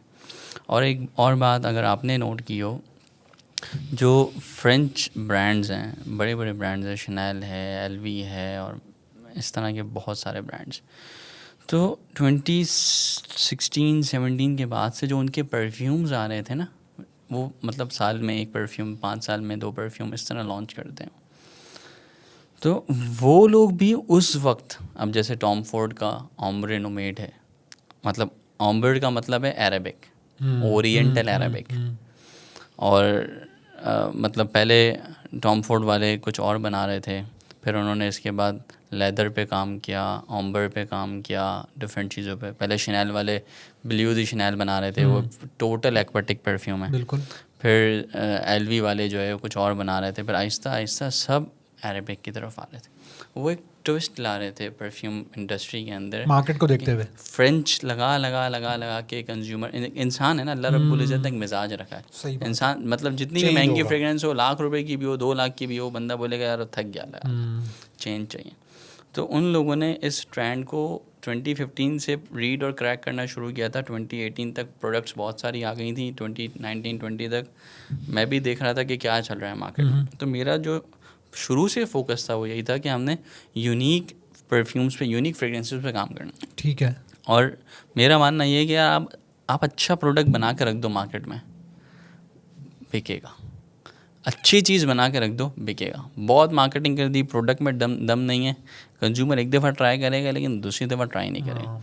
तो उस ट्रेंड को फॉलो करते हुए हमने स्टार्टिंग भी अरेबिक से की थी, जो यूनिक नोट्स थे उस पर काम किया, जिस वजह से हमें अच्छा रिस्पांस मिला। और जो बाहर के कंज्यूमर्स थे, जो बाहर के प्रोडक्ट को यूज़ करते थे, उन्होंने फ़ौरन से हमें अडेप्ट कर लिया। हमें मार्केट में एक जगह मिल गई। फिर हमने मास मार्केट के लिए प्रोडक्ट्स बनाना शुरू करी, और फिर मास मार्केट में हमने जो है ना प्रोडक्ट्स डिलीवर करना शुरू करी। तो जो अरेबिक का ट्रेंड है आज तक मैं उसको लेके चल रहा हूँ। कुछ प्रोडक्ट्स ऐसी भी हैं जो टोटली फ्रेंच बेस के ऊपर हैं, नोट्स के ऊपर हैं, क्योंकि वो मार्केट की ज़रूरत थी और लोगों की ज़रूरत थी, तो वो भी हमने अपनी कैटेगरी के अंदर रखी हुई हैं। और अभी जैसे हमने जुनून लॉन्च किया, जुनून को भी हमने इसी वजह से लॉन्च किया है कि मिक्स ऑफ बोथ है। जो जुनून के अंदर नोट्स हैं वो वही हैं, एम्ब्री नोट्स भी हैं इसमें, फ्रेंच नोट्स भी हैं इसमें, वुडी नोट्स भी हैं। आपने वो मार्केट जिस तरह वो इन्विजन कर रहे हैं उसके हिसाब से बना रहे हैं, आपने उसको अडेप्ट करने की ऐसा कोशिश ही की है। है। मैं कोशिश ये कर रहा हूँ कि जो इंटरनेशनल मार्केट में प्रोडक्ट क्लिक कर रहा है ना, वो प्रोडक्ट पाकिस्तानी मार्केट में कंज्यूमर को उनके बजट्स के अंदर प्रोवाइड किया जाए। आपने ओपन सीक्रेट बता दिया है, बाकी लोग भी ये करना शुरू कर दें।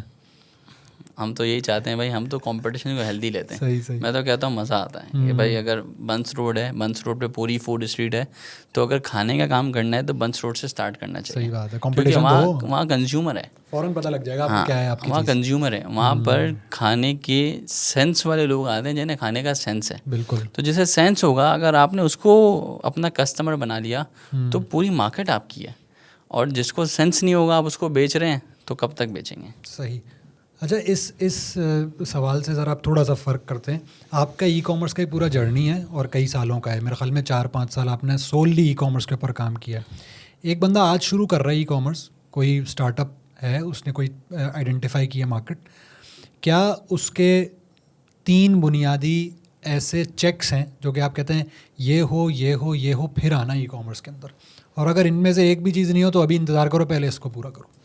देखिए, ये सवाल, चूँकि हम एक फील्ड के अंदर हैं तो जाहिर सी बात है बहुत लोग हमसे ये सवाल पूछते हैं। और टू बी ऑनेस्ट, जो मेरा एक जेन्युइन ओपिनियन है, मैं अपने दोस्तों को भी देता हूँ, वो यही है कि पहले मैं इनको फ़ायदा बताता हूँ कि भाई देखो मार्केट बहुत बड़ी है, बहुत बड़ी मार्केट है।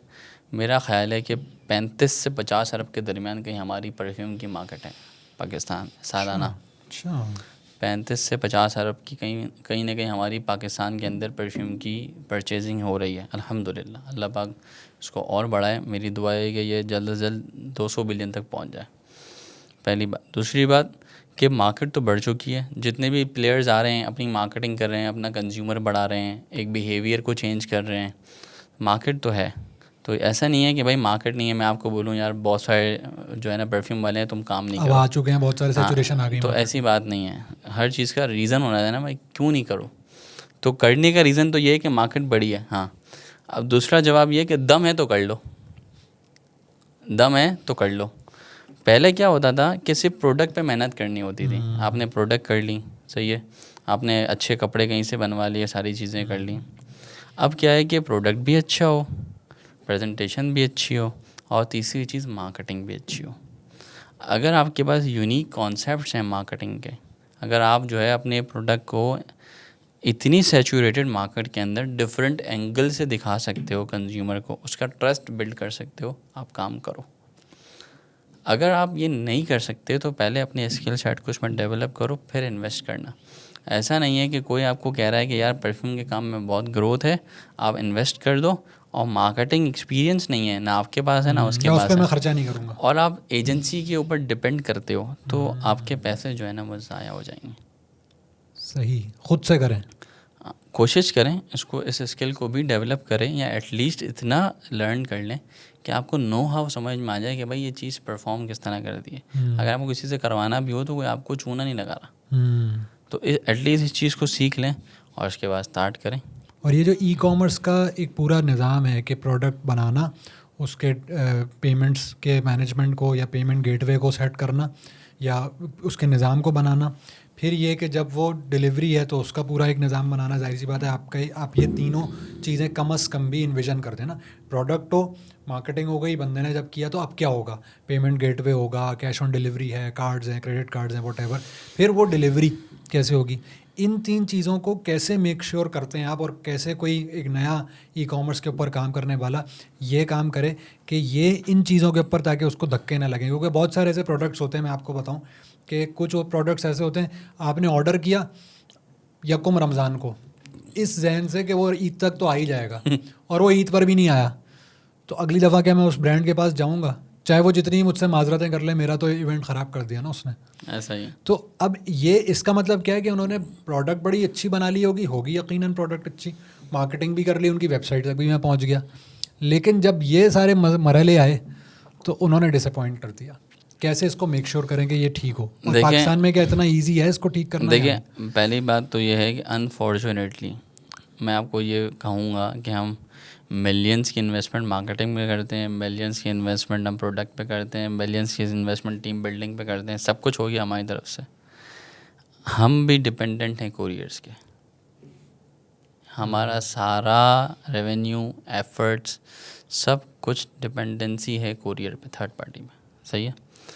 तो हम अपनी कंपनी के अंदर जो एक पॉलिसी है, जो एक पॉलिसी मैंने अपनी टीम को गाइड की हुई है कि अगर एक कंज्यूमर है, उसका 5 दिन हो गए, 7 दिन हो गए, प्रोडक्ट नहीं पहुंचा, अगर बाहर है, मतलब कराची से बाहर है, कराची के अंदर है तो 3 दिन, उसका प्रोडक्ट नहीं पहुंचा, वो आपसे कह रहा है कि सर मुझे प्रोडक्ट चाहिए, और कोरियर वाले कह रहे हैं कि भाई कंज्यूमर जवाब नहीं देना, आपने कुछ भी नहीं करना, आपने सीधा नया पार्सल बनाना है, और कंज्यूमर को जो है ना आपने दोबारा डिलीवरी करवानी है दोबारा। इसमें होता है ऐसा है, मैं आपको बताता हूँ कि इस वक्त जो मैं क्लोजली मॉनिटर कर रहा हूँ, 70% जो आपके पार्सल्स होते हैं ना वो आपके फ़र्स्ट टाइम में निकल जाते हैं, मतलब वो डिलीवर हो जाते हैं। 30% आपका जो चंक है ना, वहाँ पर आपका जो है ना मसला आता है। 30% में, लेकिन ये बहुत बड़ा परसेंट है। ये 30% बहुत बड़ा परसेंट है। 30% में ये होता है कि अब राइडर का एक बिहेवियर ये होता है राइडर के पास लेट सपोज दिन के 25 पार्सल हैं, उसको हर पार्सल पे सेम कमीशन मिल रहा है। अब उसको पता है मेरे पास 8 वर्किंग आवर्स हैं, और मैंने इसमें ये 25 पार्सल्स को डिलीवर करना है। तो एक कंज्यूमर के लिए उसके पास एक टाइम होता है कि यार मैंने एक कंज्यूमर को 15 मिनट देने, 1 घंटे में 4 पार्सल करने, और 8 घंटे में 32 पार्सल मेरे हो जाएंगे। अब वो एक पार्सल जब ड्रॉप करता है ना, तो रूट के अगले कंज्यूमर को कॉल करता है कि यार मैं आपके डोर स्टेप पे आ रहा हूँ, आपके पैसे रेडी हैं। अब अगर कंज्यूमर ऑफिस वाला है या वो बिजनेसमैन है और वो मसरूफ़ है, उसने उसका फ़ोन नहीं उठाया, वो बेफिक्र है कि भाई मैं ऑर्डर कर चुका हूँ, मैंने अपने चौकीदार को पैसे दे दिए हैं, आएगा लेके चला जाएगा। उसने फ़ोन किया उस बंदे को, उस बंदे ने फ़ोन नहीं उठाया, वो उसके पास नहीं जाएगा। वो क्या कहेगा कि मैंने कंज्यूमर को अटेम्प्ट किया, कंज्यूमर ने रिफ्यूज़्ड कर दिया। क्या कहेगा? रिफ्यूज़ कर दिया। रिफ्यूज़ कर दिया। अब आप भी जेन्युइन, ब्रांड भी जेन्युइन, कंज्यूमर भी जेन्युइन, लेकिन हम दोनों किस पे डिपेंड कर रहे हैं? राइडर पे या कोरियर पे, थर्ड पार्टी पे। अब यहाँ जो पार्सल स्टक होता है ना, अब जो पार्सल पहली दफ़ा अटेम्प्ट हुआ और नहीं डिलीवर हुआ, वो हमारे लिए वबाल जान बन जाता है। अब राइडर दोबारा जाता नहीं है, उसके बाद अगले दिन के नए 25 पार्सल हैं, नया कमीशन है। पुराने पार्सल को अटेम्प्ट करना उसके लिए एक एक्स्ट्रा एक्टिविटी वो हो गई। उसको ऐसा लगता है कि यार कल भी अटेम्प्ट किया था, नहीं हुआ था, आज भी अटेम्प्ट नहीं हुआ। अगर मैंने इसको ज़्यादा टाइम दिया तो जो मेरा रोज़ का इतना कमीशन बना हुआ है ना, वो कमीशन क्या हो जाएगा? कम हो जाएगा, क्योंकि बैकलॉग बढ़ता जाएगा। क्योंकि जो नहीं डिलीवर हुआ उस पर कंपनी मुझे कमीशन नहीं देगी। तो इस वजह से फिर हमारी जो कस्टमर सपोर्ट टीम है वो एक्टिव होती है। फिर वो कोरियर को कंपनीज के जो रिप्रेजेंटेटिव होते हैं उनको कंप्लेन करती है कि भाई ये CN नंबर है, ये बंदे से मेरी बात हुई है, ये उसकी रिकॉर्डिंग मैं आपको शेयर कर रहा हूँ, ये आपका राइडर है, उसका स्टेटस है, आप इसको डिलीवर करवाएं। फिर वो अपने चैनल से राइडर तक बात पहुंचाते हैं कि भाई ये कंज्यूमर इंटरेस्टेड है, आपने पहुंचाना है। फिर भी कभी पहुंचता है, कभी नहीं पहुंचता। अच्छा, हम कंज्यूमर से कहते हैं आप एडवांस पेमेंट कर दें, तो जाहिर सी बात है चूँकि पाकिस्तान के अंदर एक ऐसा भी मजमा है जो लॉन्ग विजन पे काम नहीं कर रहा। वो ये सोच रहा है कि बस किसी तरीके से मेरे को पैसे आए, मैंने नंबर बंद करा और काम ख़त्म। तो ट्रस्ट इश्यूज़ हैं। इंटरनेशनल मार्केट के अंदर 90% एडवांस पेमेंट है, 10% COD है। हमारे यहाँ 10% एडवांस पेमेंट है, 90% COD है। जो हमारे पुराने कंज्यूमर्स हैं वो तो दे देते हैं, क्योंकि उनको पता है मैं महीनों से और सालों से मंगवा रहा हूँ। लेकिन वो वही ना, वो तजर्बे आ जाते हैं कि आपने ऑर्डर किया, वो आया नहीं, तो बंदा कहता है अच्छा यार अगर ईद तक वो नहीं दे रहे तो मैं कहीं और से जाके ख़रीद लूँ, और जब मेरे पास आएगा मैं ऑर्डर कैंसिल कर दूंगा कि सर मुझे अब नहीं चाहिए आपने मेरे। तो ये भी ट्रस्ट डेफिसिट एक बहुत बड़ा है। क्योंकि और एक चैलेंज और, कैश ऑन डिलीवरी पे आपने भेजा, आप उसने पार्सल खोला, उसने कहा नहीं जी मुझे समझ नहीं आया, नाउ व्हाट टू डू। आपके केस में क्या होता है? क्योंकि बाज़ दफ़ा राइडर को खड़ा करके लोग टेस्ट करते हैं, या कोई भी प्रोडक्ट कोई भी आती है उसको चेक करते हैं, कहते हैं नहीं भाई ये इस तरह नहीं है, इसमें मसला, वापस ले जाओ, नज़र नहीं आना। राइडर्स, एक तो हमने राइडर के मसले बताए ना कि राइडर मसले करता है, कुछ कस्टमर भी मसले करते हैं। मैं अपने हैंड पे बात कर रहा हूँ कि कस्टमर भी मसले करते हैं। आपका परफ्यूम गया, उसने खोल दिया, उसने टेस्ट कर दिया और उसने कहा मुझे समझ नहीं आया, वापस ले जाओ, क्या ये अवेलेबल है आपके पास? अभी जब हमारे पास रमज़ान का डेटा आया ना, जी, चूँकि रमज़ान में डिलीवरी रेशो काफ़ी इफेक्ट हुआ था, तो रिटर्न का जो डेटा था उसके स्टेटस मैंने मंगवाया कि भाई चेक करते हैं कि क्या सीन है। तो उसके अंदर जो है ना कुछ स्टेटस मुझे ऐसे मिले कि कस्टमर कह रहा है कि मैंने राइडर आया था परफ्यूम देने, मैंने चेक किया इसकी लास्टिंग नहीं थी। फ़ौरन उसने चेक भी कर लिया और 2 मिनट में बता भी दिया। तो मुझे हंसी आई, मैंने कहा यार ऐसे भी कस्टमर्स हैं। अब क्या देखें, ये तो हम समझे कि 10% तो हम रखते हैं कि यार 10% जो हमारे पार्सल्स हैं ना वो जो रिटर्न आने हैं उसका मार्जिन रखते हैं, क्योंकि दुनिया में हर किस्म के लोग हैं। अब हम सबको ठीक नहीं कर सकते, लेकिन हमने काम तो करना है। बिल्कुल।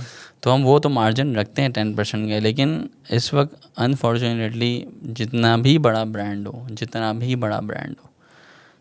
सब डिपेंडेंट है कोरियर के। हाँ, ब्रांड्स कोशिश कर रहे हैं अपने अपने मसले, कुछ रिटेल एक्सपेंशन को करके, जेरॉड जैसे बड़े ब्रांड हैं या उनके 60-65 आउटलेट्स हैं, तो उनका मेजर जो है आउटलेट से हो जाता है। लेकिन ऑनलाइन के जो चैलेंजेस हैं ना वो उनके भी हैं और हमारे भी हैं। सही। अच्छा, coming to the online marketing जो आप लोग करते हैं, जो चीज़ खोलो फवाहा और फलां प्रोडक्ट और फलां प्रोडक्ट और फलां कम जैसे कहते हैं परफ्यूम और फलां स्मार्ट वॉच और सारी चीज़ें, आपके ख़्याल में एक सक्सेसफुल बिजनेस मॉडल के अंदर कितने % ऑफ द रेवेन्यू हमें एड्स जो कि ऑनलाइन चल रहे होते हैं उसके ऊपर रखना चाहिए, कि हम इतना रखेंगे तो ये सेफ़ है, ना ये बहुत ज़्यादा है ना ये बहुत कम है? देखिए, जो रिटेल ब्रांड्स होते हैं ना उनके यहाँ ये नंबर्स कम होते हैं, क्योंकि उनकी स्टार्टिंग रिटेल से होती है। बिल्कुल ऐसे। उनके खर्चे, उनकी कुर्बानियाँ, उनके सेक्रीफाइस अलग होते हैं। ई-कॉम ब्रांड जो है ना, हमारा ये नंबर थोड़ा ज़्यादा होता है, हमारा इसका परसेंटेज ज़्यादा होता है, क्योंकि हमारी जो बुनियाद है ग्रो करने की वो ऑनलाइन प्रेजेंस है। तो हमने ऑनलाइन की प्रेजेंस को मेंटेन करने के लिए ये सोचना पड़ता है कि एक तो एड स्पेंड है, दूसरा क्रिएटिव्स हैं कि यार हमने किस तरीके से कस्टमर को अप्रोच करना है। जितना हमारा तरीका यूनिक होगा उतना जो है ना वो कस्टमर हमारी तरफ मुतवज्जे होगा, क्योंकि ज़ाहिर सी बात है मार्केट सैचुरेट हो गई। हर बंदा यही कह रहा है कि मैं आपको फलां परफ्यूम दे रहा हूँ, कस्टमर आपसे क्यों ख़रीदे? तो एक तो आपकी जो जर्नी है आपका वेबसाइट है, उस पर 500-500 रिव्यूज़ एक प्रोडक्ट के दिख रहे हैं, तो डेफिनेटली एक फ़र्क है। फिर आपका ऑफिस है, आपकी फ़िज़िकल प्रेजेंस है, इतना बड़ा आपने ऑफिस बनाया हुआ है मेन शहर में, तारिक रोड पे बनाया हुआ है, तो जब कस्टमर को ये पता चलता है कि भाई ये मतलब ट्रस्टेड ब्रांड है, तो वो फिर ट्रस्ट कर लेता है। लेकिन फिर भी इसके बावजूद भी वो सारी बात तो बाद में आती है कि वो पूछता है, पहले तो वो रुके, उस तक पहुँचे बात और वो रुक जाए, वो रुके, उसके लिए हमें बहुत सोचना पड़ता है, जिसमें हमारी क्रिएटिव टीम है जो एफर्ट्स करती है कि भाई हमने यूनिक तरीक़ों से कंज्यूमर्स तक पहुंचना है। ठीक है। तो लेकिन परसेंटेज वाइज कोई नया वेंचर करना चाह रहा है तो आप उसको क्या मशवरा करेंगे? अभी वो ईयर 0 के ऊपर है। ईयर 0 का मतलब अभी इसने लॉन्च किया, कोई एग्जिस्टेंस नहीं है, कुछ भी नहीं। आज अगर वो कर रहा है तो जाहिर सी बात है शुरू के अंदर वो परसेंटेज ज़्यादा होगा, लेकिन वो कितना परसेंटेज होना चाहिए किसी मॉडल को खड़ा करने के लिए कि नहीं अब तुम्हारी बात पहुंचेगी? देखिए, इसमें मेरा ये ख्याल है कि 25 से 40% तक उस बंदे को मार्केटिंग बजट रखना चाहिए। इनिशियली तो रखना चाहिए, ये बहुत ज़रूरी है। बिल्कुल। वंस उसकी एक मार्केट क्रिएट हो जाती है, उसका कस्टमर रिटेंशन आ जाता है, उसका प्रोडक्ट अच्छा है, कस्टमर बन गए, अब मंथली ले रहे हैं, तो जब ये सब हो जाता है तो वो अल्टीमेटली नीचे आ जाएगा। लेकिन ये कि इनिशियली 25, 30, 40% तक आपको बजट को रखना पड़ेगा। लेट्स सपोज 1 करोड़ का माल है तो आपको 40 लाख रुपये मार्केटिंग के रखने पड़ेंगे।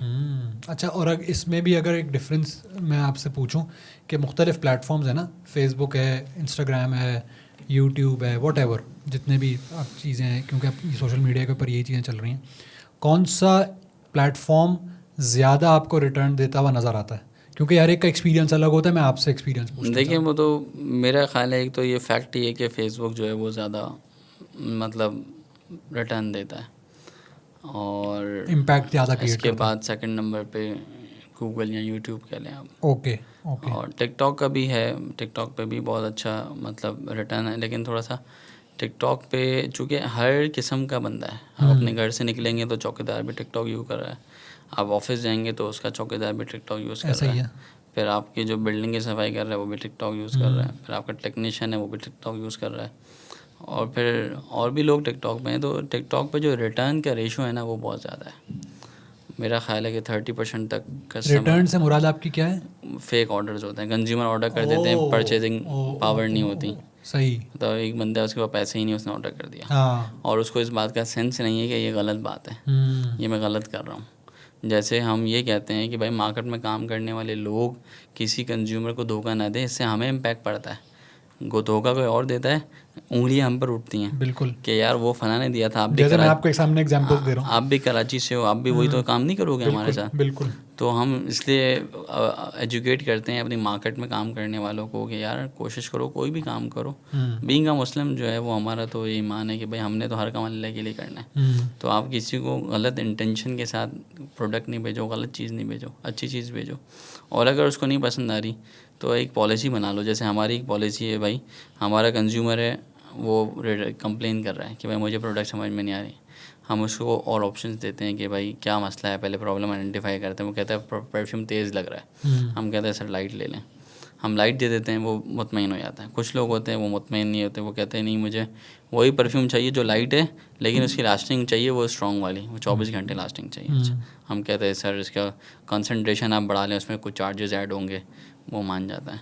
कुछ लोग ऐसे हैं जो ये कहते हैं यार मुझे जो है ना पैसे ही रिटर्न चाहिए, तो फिर हम क्या करते हैं कि हम उनसे प्रोडक्ट ले लेते हैं और जो डिलीवरी चार्जेस हैं वो हम माइनस कर लेते हैं, क्योंकि वो हमारे नहीं हैं, वो हमने कोरियर को दिए हैं, और जो प्रोडक्ट की कॉस्ट होती है ना वो हम उनको रिटर्न कर देते हैं। सही। तो ये एक ऐसी चीज़ है कि हम कंज्यूमर को कोशिश करते हैं कि कोई उनके दिल में फवाहा के लिए बात ना रहे। मतलब ब्रांड की बात है। हाँ, एक ऐसी बात आपने कर दी ना कि उसमें डिस्प्यूट ही नहीं है।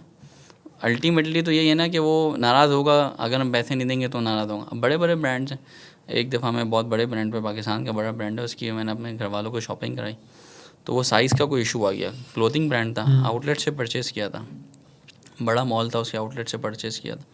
तो जब हम वापस गए हमने कहा यार आप इसको जो है ना ऑल्टर कर दो, ये साइज़ हमारा नहीं है।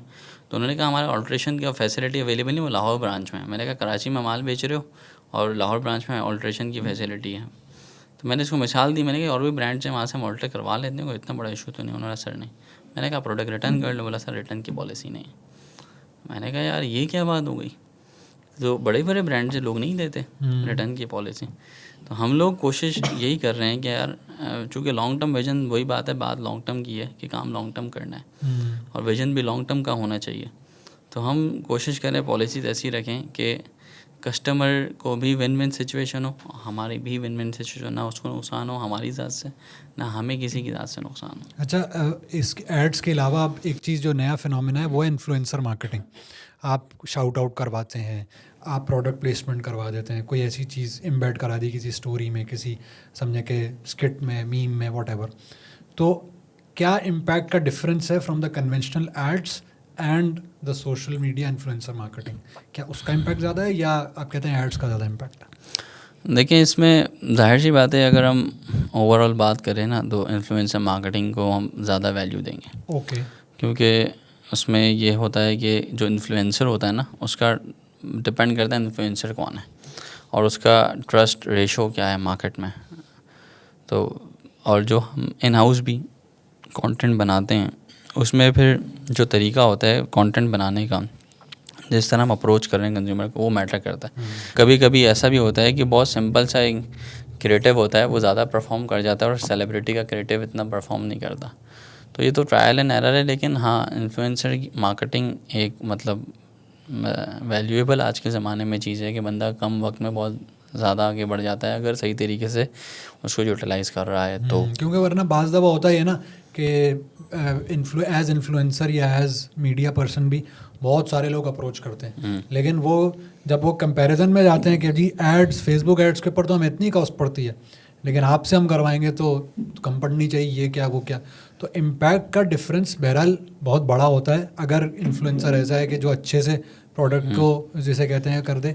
लेकिन इसमें एक चैलेंज जो ट्रस्ट लेवल की आपने बात की ना, बहुत सारे क्योंकि इन्फ्लुएंसर्स का ट्रस्ट डेफिसिट मार्केट के अंदर ये भी है ना कि यार जो चीज़ पैसा लेके की जा रही है ना, उसके अंदर इसका मतलब है कुछ गड़बड़ है। फूड रिव्यू दिया जा रहा है तो वो इसका मतलब है कि कुछ मसला है, मतलब ऐसा नहीं है जैसा वो है। तो ये भी ट्रस्ट डेफिसिट के भी प्रॉब्लम्स आपको भी फेस होते होंगे कि यार फ़लाँ इन्फ्लुएंसर के पास या फ़लाँ उसके पास गए तो लग रहा था कि ये ज़्यादा जिसे कहते हैं और बहुत ज़्यादा उसको बढ़ा चढ़ा के कर रहा है। तो उसमें क्या पिक एंड चूज़ होता है या आपको कुछ और लगता है? देखिए, इसमें वही बात है कि अगर ब्रांड के पर्सपेक्टिव से बात की जाए ना, तो ब्रांड कोशिश यही करते हैं कि हम ऐसे इन्फ्लुएंसर को पिक एंड चूज़ करें जिसकी क्रेडिबिलिटी अच्छी हो, पॉजिटिव हो। और इन्फ्लुएंसर के पर्सपेक्टिव से बात की जाए तो देखिए, मेहनत तो उनकी भी है, बिल्कुल, बिल्कुल। और वो भी ब्रेनस्टॉर्मिंग करते हैं, उनकी भी टीम है, उनके भी एक्सपेंसेस हैं। कंटेंट बनाना आसान नहीं है, कंटेंट बनाना एक काम है, उसमें उनके भी कॉस्ट आती है। और जाहिर सी बात है, जो बड़ा इन्फ्लुएंसर होता है फिर उसकी एक क्रेडिबिलिटी होती है, उसके इंस्टाग्राम पे, उसके सोशल हैंडल्स पे एक रीच होती है, उसकी एक मेहनत होती है, खुद ब्रांड होता है, वो एक खुद ब्रांड होता है, तो वो उसके हिसाब से चार्ज करता है। लेकिन ये है कि बहुत सारे, अब वही बात है कि हर किस्म के लोग हर जगह होते हैं। कुछ लोगों का मोटिव काम होता है तो पैसा खुद ही आ जाता है, कुछ लोगों का मोटिव पैसा होता है तो वो फिर अपना करियर बनाते हुए कुछ डिसीजन ऐसे ले लेते हैं जिसकी वजह से उनके ऊपर एक ऐसा परसेप्शन डेवलप हो जाता है कि यार ये मतलब पैसे की वजह से करता है। सही।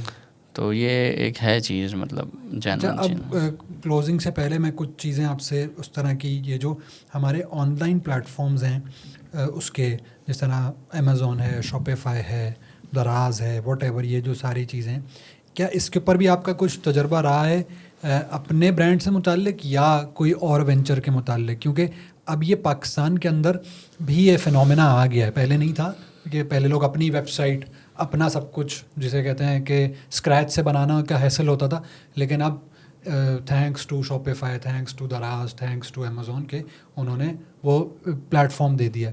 तो अगर कोई नया एक वेंचर शुरू कर रहा है तो कितना आसान है उसके लिए ये 3 प्लेटफॉर्म्स, और इन तीनों में से भी कंपैरेटिवली या इन कोई चौथा भी कौन सा ऐसा है कि जो कि इम्पैक्टफुल ज़्यादा है और बहुत तेज़ी से आप बहुत आसानी से अपनी चीज़ को, अपनी दुकान खोल सकते हैं ऑनलाइन?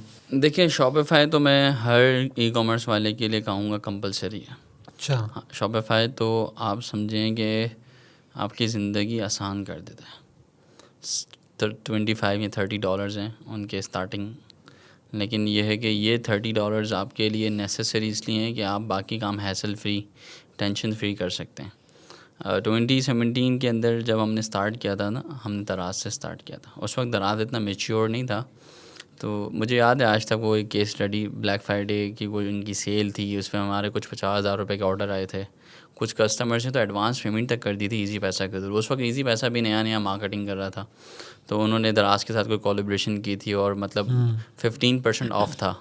जो लोग ईजी पैसा के थ्रू पेमेंट करेंगे तो उन्हें अपने ऑर्डर पे 15% का ऑफ़ मिलेगा।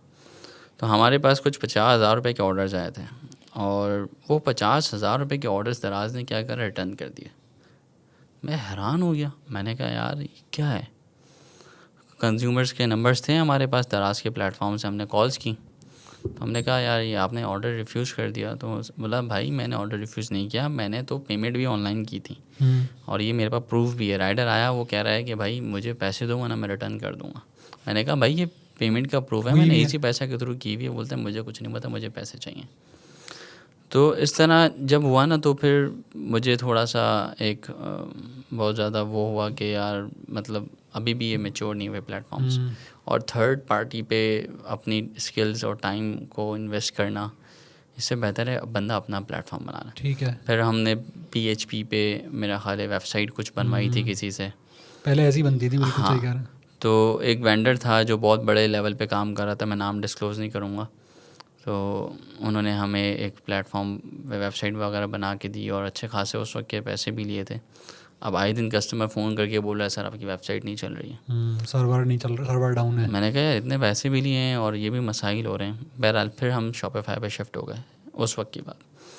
तो जिस दिन से हम शॉपिफाई पे शिफ्ट हुए ना, उस दिन से लेकर आज तक कभी ऐसा नहीं हुआ कि भाई मेरे कंज्यूमर ने कॉल करके ये कहा हो आपकी वेबसाइट नहीं चल रही। तो मैं इस वजह से हर ई-कॉमर्स में काम करने वाले को कहूँगा, चूँकि ज़्यादा लोग नॉन टेक्निकल होते हैं, मेरा तो इंजीनियरिंग बैकग्राउंड है, मुझे तो पता है कोडिंग और सारी चीज़ें, फिर भी मैं प्रेफर करता हूँ शॉपिफाई। तो जो नॉन टेक्निकल लोग हैं मैं उन्हें कहूँगा कि भाई आप जितना अपना मतलब लोग ये समझते हैं यार $30 हर महीने देने हैं, 7-8 हज़ार 10,000 रुपये, लेकिन ये 10,000 रुपये स्पेंड करके आप जितना सुकून में आ जाते हैं ना, वो 10,000 से कहीं ज़्यादा आपको फ़ायदा होता है। और स्ट्रेस है, टेंशन है, टेंशन फ्री आप काम कर रहे हैं ना, बिल्कुल। तो आप फिर अपनी मार्केटिंग पे, अपनी प्रोडक्ट बाकी पे चीज़ों और पे फोकस दूसरी चीज़ों पे फोकस कर सकते हैं। तो शॉपिफाई इसलिए ज़रूरी है। शॉपिफाई स्टोर का सेल्स से कोई ताल्लुक़ नहीं है। जैसे दराज है ना, एक मार्केटिंग प्लेटफॉर्म है, तो वो आपको सेल्स ला के देता है जब आप अपनी प्रोडक्ट। शॉपिफाई एक असिस्टिव टूल है आपकी दुकान खोलने के लिए। शॉपिफाई आपकी दुकान है, सही है, उस दुकान में कंज्यूमर लाना अब आपका काम है।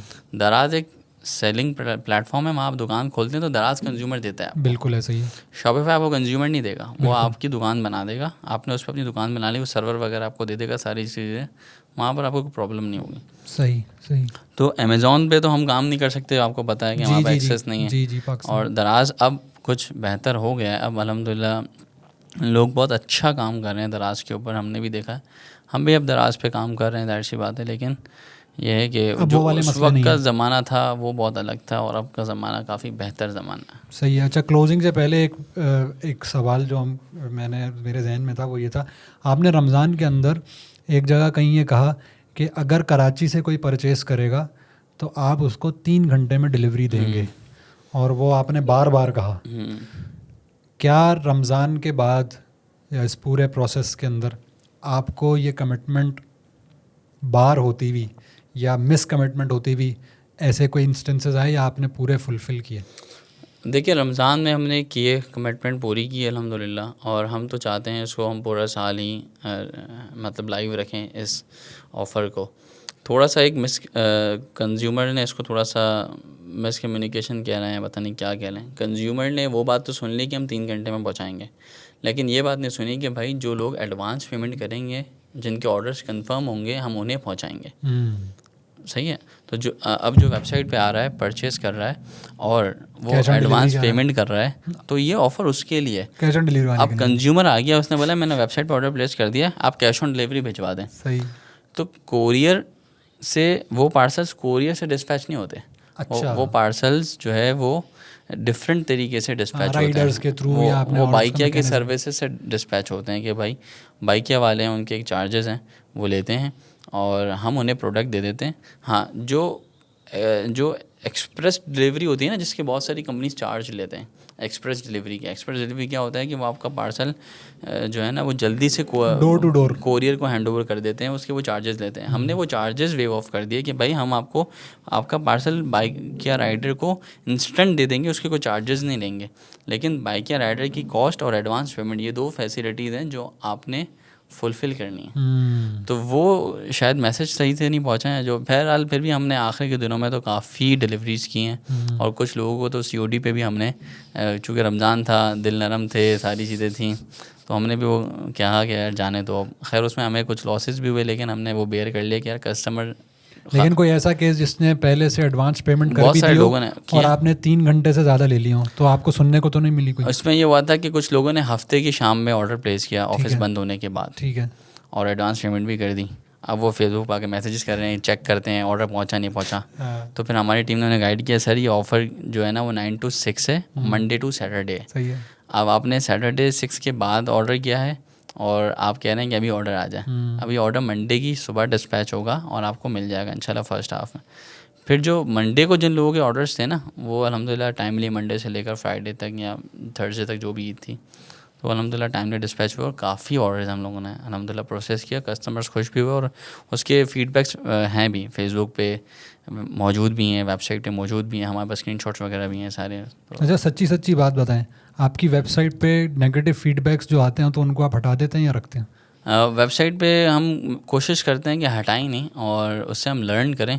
हाँ, जो मतलब अब आपको पता है थोड़ा सा कुछ लोग गलत बात लिख देते हैं या कोई अब्यूज़िव चीज़ें होती हैं, तो फिर उन्हें हम ज़ाहिर सी बात है, एक डिसिप्लिन होता है हमारे वेबसाइट पे, हर किस्म का बंदा उसको प्रोडक्ट के ऊपर कोई प्रॉब्लम आया, डिलीवरी के अंदर आया, कोई पैकेजिंग के अंदर आया और उसने बहुत महज़्ज़ब तरीके से आपको कमेंट कर दिया। मेरा ख्याल है आप अगर हमारी वेबसाइट पे जाएंगे तो बहुत सारे ऐसे मिलेंगे, रिव्यूज़ आपको मिलेंगे। क्योंकि मैं उमूमन जब वेबसाइट्स पे जाता हूँ तो वहाँ पे सब हैप्पी होता है, लेकिन जैसे ही गूगल रिव्यूज़ या मैप्स के ऊपर जब उनकी लोकेशन के ऊपर मैं रिव्यूज़ देखूँ या फेसबुक के ऊपर या किसी और प्लेटफॉर्म पे दराज वराज पे देखूँ तो पता लग जाता है कि वो कितना अच्छा काम कर रहा है। हाँ, आपका ऐसा मसला नहीं है? देखिए इस वजह से नहीं है, इसका जेन्युइन मैंने आपको रीज़न बताया ना कि हमारा जेन्युइन एक प्रोसेस है। भाई आपको नहीं पसंद आया, आपके पैसे अमानत हैं हमारे पास, सही, हम आपको रिप्लेस कर देंगे। फिर भी नहीं पसंद आया, पैसे आपके वापस कर देंगे। सही। मतलब अगर हम कोई क्लॉज में फुलफ़िल ना करें कि भाई हम पैसे नहीं दे रहे, आपको लेना ही पड़ेगा प्रोडक्ट, तो कंज्यूमर गालियाँ देगा। सही। अब हम कोशिश यही कर रहे हैं ना कि हम वो काम ही ना करें गालियों वाले। हमें थोड़ा सा ऐसे काम करते ही नहीं, ऐसे दोस्त रखते ही नहीं जो लगा दें, वो वाली बात। थोड़ा सा नुकसान इसमें दिखता है, मैं तो कहता हूँ दिखता है, होता भी नहीं है। जितना फ़ायदा होता है ना वो नहीं पता, चूँकि हम एक प्रोसेस से गुजर चुके हैं। यार हमने जब पैसे रिटर्न किए ना कस्टमर्स को, तो वो यकीन नहीं कर रहे थे कि यार ऐसे ब्रांड्स मार्केट में हैं जो पैसे रिटर्न कर देते हैं। तो अल्हम्दुलिल्लाह इसका हमें फ़ायदा बहुत ज़्यादा हुआ और नुकसान ना होने के बराबर हुआ। सही। चलें sir, thank you very much Farooq भाई, बहुत ही इंटरेस्टिंग डिस्कशन रही। ज़रूर जो देखने वाले हैं या जो भी इसके जो क्लिप्स देखेंगे या पूरा पॉडकास्ट देखेंगे, उनको बहुत सारी उनके लिए लर्निंग है। और आपके मॉडल से नए जो लोग इस प्रोडक्ट लाइन में या इस ई-कॉमर्स की इंडस्ट्री में आना चाह रहे हैं, उनके लिए भी काफ़ी हेल्पफुल होगा। ज़रूर बताइएगा पॉडकास्ट कैसा लगा कमेंट सेक्शन के अंदर। मैं भी रिव्यूज़ डिलीट नहीं करता, मैं भी कमेंट्स आने देता हूँ, जैसे फ़ारूक भाई आने देते हैं, तो उसके ऊपर बड़े सख्त भी होते हैं, जो ऑटोमेटिकली फेसबुक या यूट्यूब हटा देते हैं करके, या ऐसा कि जो बिलो द बेल्ट जाके बहुत फाउल लैंग्वेज इस्तेमाल करते हैं, उसके ऊपर खैर पॉलिसी हमारी भी ऐसी है। तो sir thank you very much और अपना ख्याल रखिएगा। इंशाल्लाह किसी और पॉडकास्ट के अंदर एक और गेस्ट के साथ ज़रूर मुलाकात होगी। आपके फ़ीडबैक का इंतज़ार रहेगा। Thank you very much. जज़ाकल्लाह, बहुत शुक्रिया।